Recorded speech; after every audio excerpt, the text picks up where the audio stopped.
Sahabat Kompas, saling serang antara Iran dan Israel menambah variabel baru dalam situasi geopolitik Timur Tengah yang memanas sejak akhir tahun lalu. Apa arti saling serang kedua pihak ini dan kira-kira bagaimana situasi di Timur Tengah dalam beberapa waktu ke depan?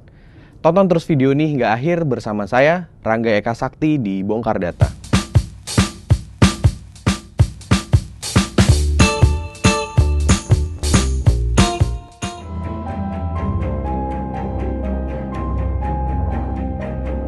Serangan Iran ke Israel di awal minggu kedua April lalu menimbulkan ketakutan di benak masyarakat dunia. Nggak sedikit yang khawatir bahwa aksi itu bisa berujung pada Perang Dunia Ketiga.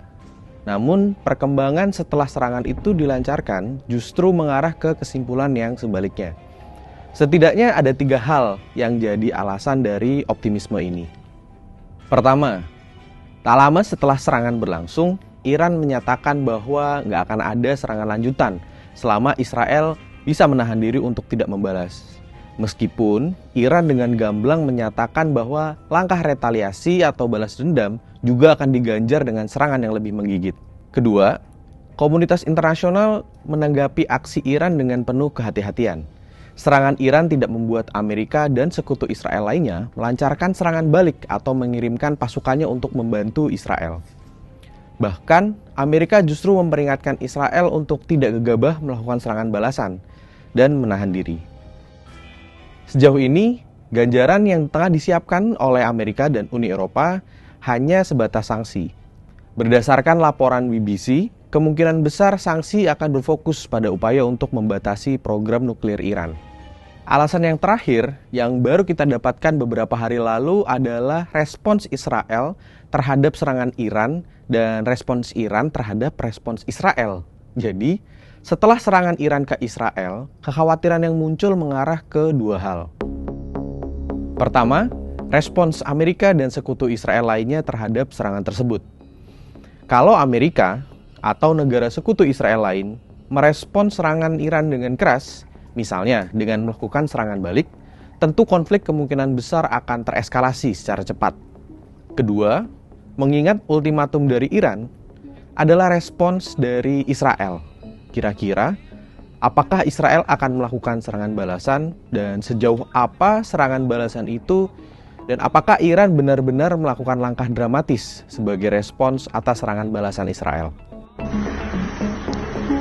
Ternyata Israel memang melakukan serangan balasan, namun dalam skala yang sangat terbatas.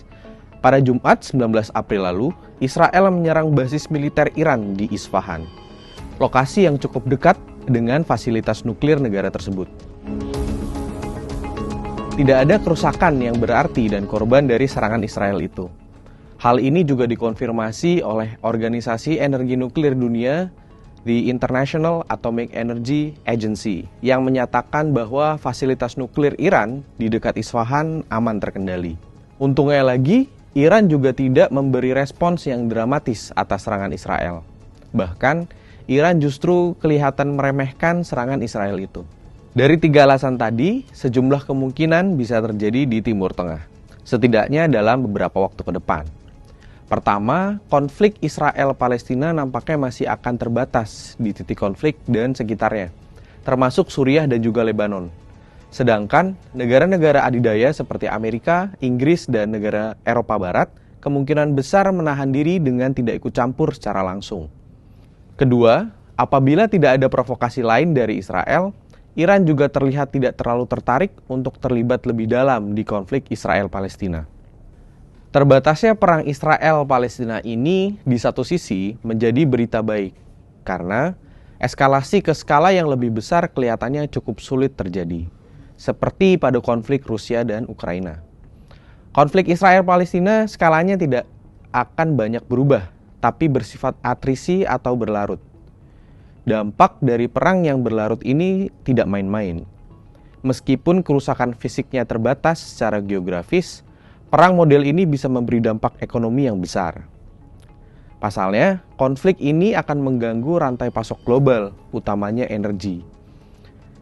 Gejalanya sudah terlihat dengan merangkaknya harga minyak dunia di kisaran 87-90 dolar Amerika per barel. Sahabat Kompas, dinamika antara Israel dan Iran memang perlu untuk terus diamati. Tanpa adanya langkah deeskalasi dan resolusi konflik yang konkret, meski konflik terbatas antara keduanya, bisa saja konflik ini memberi efek berkepanjangan, utamanya bagi situasi perekonomian global. Sampai jumpa di Bongkar Data episode berikutnya.